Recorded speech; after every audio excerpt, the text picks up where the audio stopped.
Spread your healing power up over this entire body.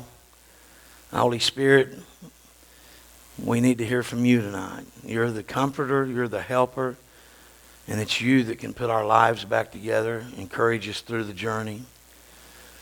So many people leave you out, but you are the very Spirit of Jesus. So we invite you tonight and ask you to teach. And we pray it in Jesus' name. And we all said, Amen. Okay. Matt, go ahead and put up Matthew 26. And I'm really falling in love with this voice translation. It says, man, my foot.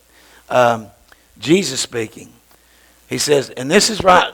Just remember, Jesus was going on a mission to a cross to pay the sins, the debt for the sins of the world, right? And this is right before this.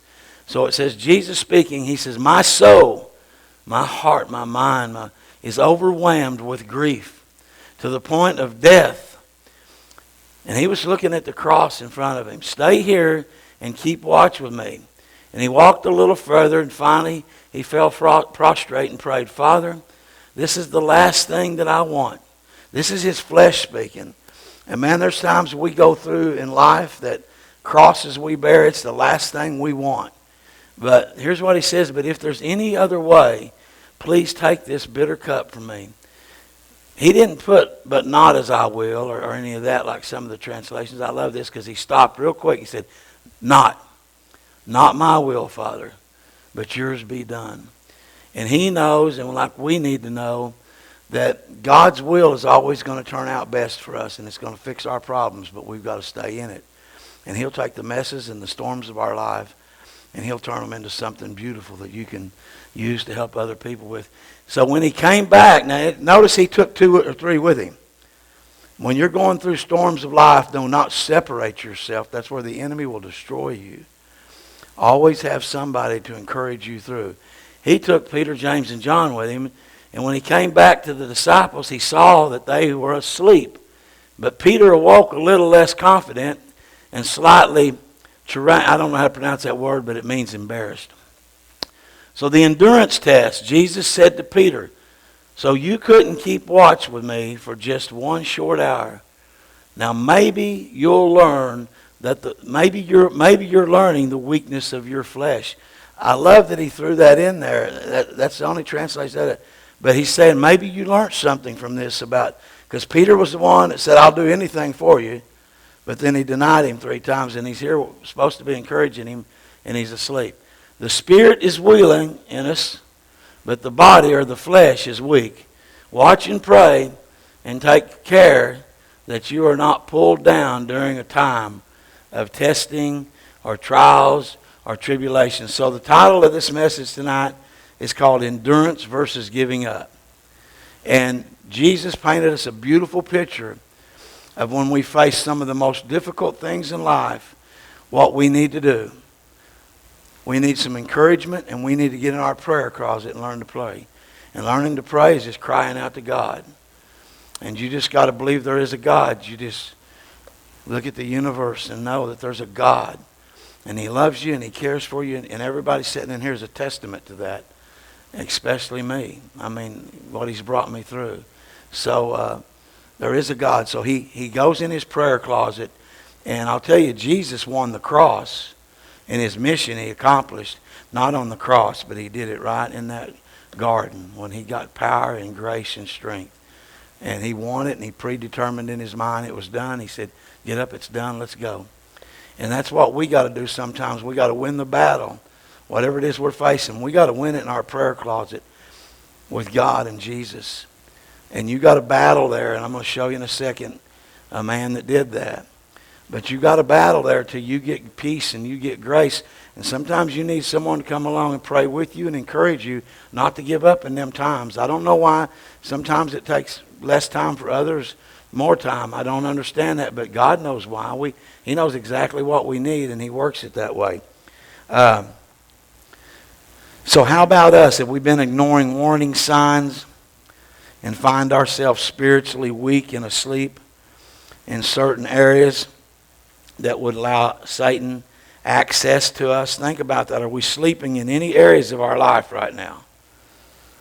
Because he really wants a lot of us, and there's a lot not here, but a lot of people that as part of this church have come out of hell. And they got their lives right, and their life is going well and good. And Satan would no more want to destroy it than anything in the world. So you need to check and see, are there areas in my life that I'm asleep, that I could let him in, and I've gotten lazy in. Because we got an enemy that wants to destroy us. Jesus recognized the weakness of his flesh, and like I said, he went to the throne room, and that's where he won there. So look at what Hebrews 4:14 through 15 says. For we do not have a high priest, which is Jesus, who cannot sympathize with our weaknesses, but was in all points tempted as we are. Yet he didn't fail. He was without sin. Let us therefore come boldly. How can we come boldly to this throne of grace? Because Jesus has made a way for us to go there. So we need to just go boldly. He's entered into that, and he's paid for us the ride to go there. So come boldly in that to the throne of grace. What is grace? It's the power, and it's the desire that we need to do his will in a time of trouble. It's a strength that I'm going to show you in a minute that God will give you, a faith and an inner strength that he'll give you to get through these times if you'll push into that. Throne of grace that we may obtain mercy, because see, Satan's going to try to condemn you the whole time you're coming to God. Look at what you've done. Look at what you said. Look at it. You got mercy. That you obtain mercy, and you find what? Power, grace in your time of help, to help you in your time of need. Man, I tell you what, there's so many times in my life that I have gone to the throne of grace and I've messed up, and Satan has tried to condemn me, to push me away from that. And God says come boldly, and the reason we can come boldly is Christ paid a great price for us to be able to come boldly. You know, he suffered for us and got what we deserved, that we get what he deserved was righteousness. And so how dare us not to go boldly? Because there's been a great price paid for that. And you got mercy there. God's a merciful God, man. Boy, don't I know that. Have any of you in here messed up much? And still mess up a little bit? It's the mercy of God. He loves you. Like we talk about in here, you're on a journey of just being transformed into who you already are. Like a tadpole, the bullfrog, and the butterfly and the caterpillar. I mean, caterpillar and butterfly. We already are children of God when we come to Christ. But our soul is becoming what we already are in our spirit. Does that make sense? So we're going to need mercy on that journey, because that transformation is difficult. We're going to go into many trials and tribulations, but we're going to see in a minute where those are just tests. Endurance is associated with the physical stamina required for a race. However, the character quality of endurance is much deeper than physical stamina. It includes the strength that comes by having a joyful spirit in the midst of reproaches and trials and tribulations that come as we follow God's ways. When you follow his ways, not all the crowd's going to go with you. And right now we're seeing it played out bigger than Dallas, how the attacks are on people that claim Christianity. But you'll have this strength. I didn't put this up. To do this, we must realize our strength is from the Lord. Paul prayed in Ephesians 3:16. I love this. He says, I pray that from his glorious unlimited resources, he will empower you with inner strength through his very spirit that dwells in you. And then Christ will make his home in your hearts as you trust more and more in him, and your roots will grow down deep into God's love, and you will stay strong and abide there. Man, isn't that awesome? And so when we go through them difficulties, instead of letting them push us away, we want to push into that throne of grace and ask God for that inner strength. Ask him for that faith to get us through. See, at the time it looks like, it's hopeless. At the time it looks like, what's the use of it? But when you get through them, there was times in my life that there was no light at the end of the tunnel. I thought it was useless. What is the purpose of this? And look at what God's done when he birthed it out. And in 11 years that I've been out of prison, it's been nonstop. God using my life to encourage mothers, grandmothers, sons, wives, and that's what he promised Abraham, that he would be a blessing instead of a curse. And that's what he wants to do in your life, and he's already done it in several of your lives. Did that help anybody? Amen. Also, we need to recognize that everything in life, from God's point of view, is a test to prove us. Satan uses it to tempt us to fail. God uses it as a fire to refine us. We're his gold. And I promise you, when you go through some of the hard trials you go through, and you begin to respond properly under immense pressure, and you've cried out and you're seeking, and when you even making a move in this direction, you're crying out. And when you begin to do that, you watch what he'll do. He'll burn those hatred things away. He'll burn them impurities away. And as he does that, you'll be cleaner and freer and cleaner and freer. And then he'll use you for the very thing that Satan was trying to destroy you with. Debbie was mean and bitter and angry when she had that divorce, and tried to make it work for 8 years, just to wake up one day and find out a husband of 27 years has had kids in all counties around there. I mean, just think of and then the church was condemning her not to get a divorce for 8 years. But you know what? She worked through that. It took her many years, and she was single after that. But she worked through that, and now she helps tons of women to know they can do this. They can get through this, and that they don't have to rely on a man, and a man don't have to rely on a woman. So it works both ways. But can you imagine the bitterness and the hate that was in that? I've had bitterness and hate in me, man, at my mother for so long, and I'm just now realizing. Yesterday we did a study, and it's really going to help a lot of people in here, because we don't realize the damage that young boys take on at an early age when they've had an abandonment. It's a lot more than you even think. And then they go through a traumatic experience, and you don't blame none of this on this. This is getting to the root of the problem so we can fix it. And so what Debbie and I is going to do is see, when you have a parent to pass, and you never finalized everything you thought you had, but you were afraid to say some things, and you didn't really, so you carry that over. And she's going to be my mother, and she's going to let me say to her the things that I should have been able to say that I never did. And it's liberating. And we listened to a guy that done that.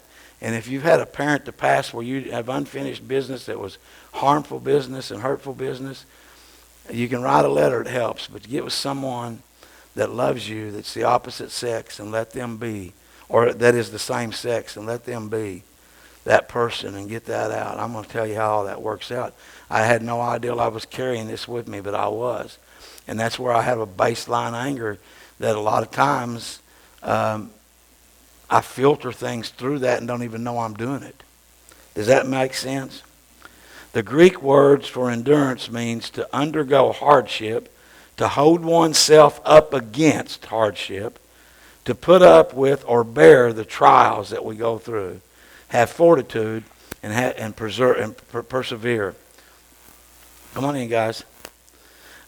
Fortitude actually is to have strength of mind to endure pain, adversity, or misfortunes with courage that God gives you. That's fortitude. And we can't face those things and endure them with fortitude on our own fortitude. We have to get that courage. That's what Jesus was doing in the garden. Can y'all see that? He was gaining courage. He was gaining strength.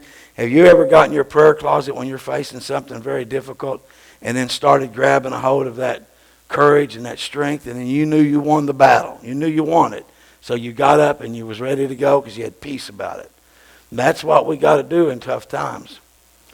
And what we do is try to go fight them ourselves, don't we? And how well does that work for us? It leaves us distraught and mad, like rolling that boat in the middle of the sea. To endure is to tenaciously hold on until a goal is accomplished. Taking life by the neck and making it follow you. And let me tell you something else. I watched a story the other day. I love this. I heard this on a message I was listening to by Kenneth Hagin. Kenneth Hagin was the founder of Rhema Bible School that put out a lot of great pastors. He said he come to a place with ego to where he had to grab ego by the neck and say, I'm not you anymore. You're dead. And strangle it, because ego wants to destroy us. Ego wants to take away anything good that we do, and it wants to control our lives. Our ego does. And we've got to let the Spirit of God, the gentleness and kindness of God, control our lives. Our ego will destroy us. And he doesn't care. That's what he wants to do. And you got to take life by the neck sometimes and make it do you instead of you doing it. In prison, I had a wise lifer as a cellie that said, Dennis, you need to take prison time by the neck and do it, or it'll do you. And that was the best advice I ever got, because you can let life do you and it'll destroy you. I let it do that for me for 44 years. And I was just a dead man walking. Okay, in Genesis 32:28, we know the story of Jacob. He was fixing to go meet his brother Esau that had promised he would kill him if he ever saw him again, because he stole everything from him, his birthright and all. And he was coming with 400 of his men, and here Jacob was on his way back with his family, just his family. But he had changed. He was no longer a deceiver or a con man. 20 years he had been away. And here's what happened. He started praying to God in this Gethsemane prayer closet. And he said he clung. I didn't put the scripture up. But it said Jacob wrestled with God and he clung to this angel that we know was Christ. And he declared, I will not let you go until you bless me. You know what he was wanting? I want your blessing because I'm changed. I'm not who I used to be. I want your blessing. Your blessing will be favor, it'll be protection, and it'll be the assurance that you've accepted that I've changed, that I'm different. You got to wrestle that sometime, because the enemy will want to tell you you're not. And he'll want to pull you back to your old reputation. And Jacob hung on, just like in that Gethsemane. Here's what happened. And after an all-night fight, God not only blessed him, but he affirmed him. He said, thy name shall be called no more Jacob, deceiver or manipulator, but it shall be called Israel, because he who has prevailed with God, or he's let God contend, persist for him. Man, that's what that meant. I looked that up in the Strong's Concordance, and basically is what he changed his name for was you was a man that hung on to God to let God fight your battles for you. That's what that L meant. That's what it meant to contend, let God contend. So he hung on that he could give it all up and surrender it all. That I'm no longer in charge of my life. I'm no longer a manipulator. I'm changed. I'm submitted to you. And he changed his name to Israel. A man that's hung on to God and he's prevailed. And then it said he gave him favor with God and with man. And when you surrender all of your stuff to God and you get sick and tired of being sick and tired of being sick and tired of being sick and tired of being sick and tired, you'll finally just give it the reins of your life to God. And you'll mean it one time in your life. And you'll watch what he'll do with it. And he'll take you through things that you never thought you could get through. He doesn't take your things and make them disappear. He walks you through them so that you're mighty and strong and courageous. And that you have confidence in yourself. And that you've pulled yourself up by your bootstraps with his help. And that you're no longer a threat to or a piece of bait to the enemy. But he'll come in another way. But God will make you stronger. What are we to endure? The following passages explain the types of trials we can endure. I didn't put on this up, but I did put some later up. Endure hardness.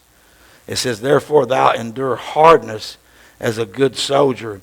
That word hardness, it means a Greek word, is experiencing painful and hurtful suffering that seem to set us back, but really it isn't. It's developing us if we respond properly. Sometimes the things that seem like they're knocking us back and making us losers, if we respond right and hang on with endurance, is actually making us stronger and better. Could that make sense to you? Endure afflictions and pain, but be ye watchful in all things and endure afflictions, and do not work and do the work of an evangelist and fulfill your ministry. He's talking to Timothy, but he's telling him to be watchful. What was Jesus telling the guys to watch with him and pray? For your flesh is weak. Even when you think you got this, that's when he's going to come and knock you down. About the time you think you got it, you're going to face a trial and you're going to get beat because you're relying on your own strength. You haven't been watchful. That's what this is about tonight. Endure persecution and tribulations, that you may be counted worthy of the kingdom of God, for which you are enduring these pressures and these stresses. And remember, everything with God is a test. So God is refining you during these times of tribulations and trials when you're responding right. When you're murmuring and complaining and fighting and cussing and kicking and stinking, crying, you're not being developed. Satan is tempting you to fail you. God wants to test you, to prove you, to make you stronger. Romans 5 talks about that. I put that up there. I put it on the notes. You're going to have to endure undeserved suffering. We live in a very fallen, screwed up, messed up world with messed up people. And all of y'all are messed up. And I'm the only one that's not. We're all messed up, man. If you live long enough, you're going to endure some hardship. You're going to endure some things that are just not fair. And I let some things that weren't fair in my life drowned me for 20 years. And I blamed everything I did on that decision my mother made where she put me when I was 13 years old. That wasn't right. It wasn't my fault. That was a terrible place for me to be raised up. And I'm not whining or bagging, but I'm just trying to give an example. So that gave me justification to do everything I'd done that was stupid and crazy for 25 years because of that. And it was killing me. And finally one day God said to me, "Are you sick and tired of the blame game?" And this is what he spoke. He said, unfair things happen to people that are not right. And it's not going to be got away with. It's going to be fixed in my time, my way. But you can either lay here and blame for the rest of your life and die, or you can let me rise you up out of this pit of ashes and turn around and use your life and use this very, very instance that seems it's pushed you back to make you strong, and use that to destroy the works of the enemy with the very thing he was using to destroy you. Man, isn't that powerful? We got to endure chastening. Sometimes God will discipline us, right? He's our Father. He loves us. We got to endure temptation. Blessed is the man that endures temptation. For when he's been tested or proved, he shall receive a crown of life. That crown of life is now. A crown is authority. A crown is power. That means when you endure this, you get a new power, a new spirit of authority, because you've passed some big tests when you endure temptations. Because temptations is one of the biggest ones, man. Tempting our flesh from all sides. And it doesn't have to be with drugs or alcohol. It can be with what I was talking with Brandon about. Attitudes and relationships. You know, he can tempt us in them and destroy us with them. We got to endure all things. So how do we endure? Endure is based on hope. You got to have hope. Period. You got to hope. Never let your hope die that you're going to do this, that you're going to reach the vision and the goal that you have for yourself. We got a lot of hope in this church that what our vision is and what we've dreamed about is going to happen. And if we lose hope, what do? We abort the vision and dream and we give up, don't we? So endurance is always going to be based on hope. A runner will endure rigorous and painful training because of the hope that he will win whatever he's training for. Jesus endured the cross and even despised the shame of it that was associated with it for the hope or the joy that was set before him, the death of Satan's work. That was his hope. Our hope is that by enduring trials, we will experience a greater measure of spiritual power in this life and all the rewards attached to that and eternity with Christ. So how does truth motivate us to endurance? I'll put these up and then we'll run through them. There's just 4 of them. I may have time. Truth sets us free from the destructive attitude and influences that diminish endurance.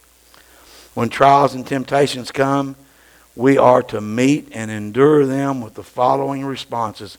Don't put these up. Just go down to the final questions, Matt, and I'll go to them in a minute. We need to thank God for the trial. I gave you all kind of references, the men will, on our notes. Because the trial is proving us, developing us, making us stronger, making us... the things that Job feared the most was what come up on him. And God got him through that, and he was the mightiest man in that entire time. Job was. Anything he faced, he knew with God's help he could overcome it with joy, courage, and he knew God was going to entrust him with greater responsibilities. And if you're looking for a new relationship someday, he will bring that to you, because he returned his sons and daughters 2 times, right? Twice more. We need to rejoice. Now, this is a good thing. I'll just give you this real quick. Thank God in the trial. Rejoice in all things. There's only one reason we can rejoice. We know that this trial is testing our patience, and we got to let patience run its course, because when we've done that, we'll be perfect, complete, lacking in nothing, is what James 1:5 says. But we got to endure that. It's making us complete. That means whole. Perfect means coming to completion. And we all want to be that man that has all things, right? Well, we got to endure those. And you got to do it with an attitude of rejoicing. Just, hey, man, I am conquering this with Christ. This isn't a bad thing. I'm turning it around. It's a good thing, because I'm going to climb over this mountain with Christ's help. And we're going to step on it, and it's not going to be a mountain any longer. And I'm going to grow in strength. I'm going to grow in fortitude. I'm going to grow in confidence. And I'm going to grow in my faith and the responsibility that God gives to me more and more. Got to cry out when necessary. Sometimes situations cannot and should not be endured. And under them deals, Psalms 50:15 says, cry out to your Father. You ever hear a baby whine and the parents go to it? Let it cry. They jump to it, don't they? Well, your Father's the same way. And when there's situations that need it, Psalms 50 says, cry out unto the Lord and he will deliver you, simply that he gets the glory for it. And overcome negative feelings by trampling on it with good works. I'll give you an example of that. When I found out I was getting out of prison, my mother called me. She said, Dennis, you're getting out of prison. She had talked to the governor. She had taken care of a lady for several years, and she finally told this lady about my life. This lady's son was a college fraternity brother with Brad Henry, who happened to be the governor at the time. And this woman was like a mother to Brad, and she had a cell phone number, called it, handed the phone to my mom, said, help this lady. And it started the wheels rolling on me getting out. Okay? I'm just high. I mean, I'm high as a kite. I'm 65 years I got, and I never dreamed I was getting out, at this time. I was thinking maybe 7 more years. And so I thought it was going to be 3 or 4 days, but he'd had to go through a process. It took him 6 months to do it, or it looked like, you just bought somebody off or something. There's a process they put you through. And he got me out. A week before I was going to get out, I had a case manager that despised me because this was our faith pod and I ran it, and she was a Wicca, and her name was Miss Carey, and she called me into her office one day and she said, well, Dennis, I'm going to do the best for you, and I've got good news and I've got bad news. Like she really cared. She said, what do you want to hear first? I said, well, let's get it out of the way. What is it? Well, you're not going home. I said, why? She said, see your paperwork, you got stipulations on it that you needed to go through therapeutic community.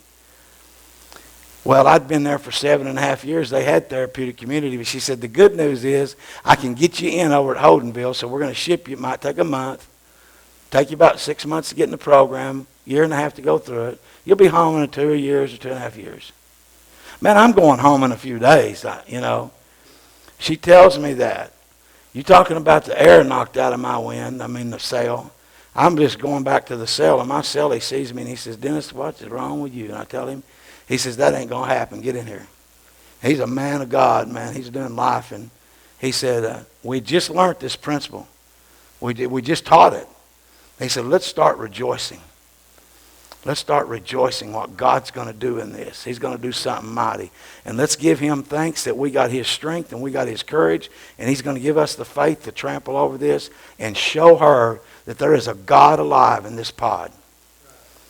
And then we started crying out to God, just like that said. And we turned around and I went and done good works to her. That's what it said. Trample it with good works. And I went in there and I thanked her.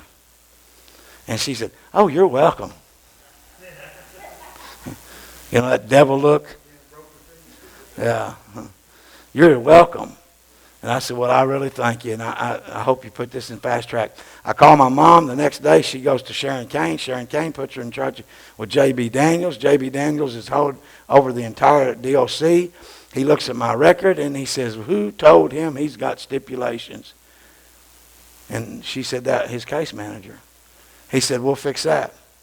Boy, I'm telling you what, the next morning I saw case managers with their little suitcases piled this high with vanilla folders, files, running to their office. Bunches of them. And I thought, what in the world? And they got there early. They was going to audit that prison. That prison had been putting false stipulations in people that had drug charges because they got an extra $125 a day from you for putting you through that therapeutic community program. No telling how many people they had done that to. They done a lot of stuff to them. Boy, I'm telling you, after that, you talk about getting me out of there, I was gone. And nobody messed with me after that. They got off the sidewalks and everything. J.B. Daniels reamed that private prison's butt. But you know the point I wanted to make behind that never would have happened had I just been down and out. And just said, Mom, we lost this deal. I got paperwork. But I was upbeat, and I told her, I said, God's done told me this ain't right. I said, go talk to Sharon. Maybe she can help you do something, but this ain't right. I know it ain't. God's told me. And we have been dancing and celebrating. And so she started praying. And I've been down and out. I would have aborted that blessing right there. And God would have never got to clean up that yard. He cleaned not only that one up, but Holdenville and every other one owned by CCA. And boy, I tell you what, they treated me like royalty when I got it. Matter of fact, you ain't supposed to be able to take all the stuff out I took out. You ain't supposed to have more books than this, a milk crate in your cell. Well, because I ran that pod, I had an entire library. But Chaplain come wheeling one of them laundry carts out, and I had 2 of them full of books, and we filled the back end of that pickup up. You ain't supposed to be able to do that. No one said a word. And I brought all of my books home that I'd had there for 7.5 years. Anyway, I'm just a little late, but you girls over there and men over here, that help anybody?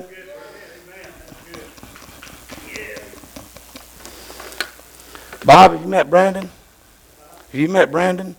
Okay. Oh, okay. You usually are. Yeah. Good. Debbie's not. She's down under the weather.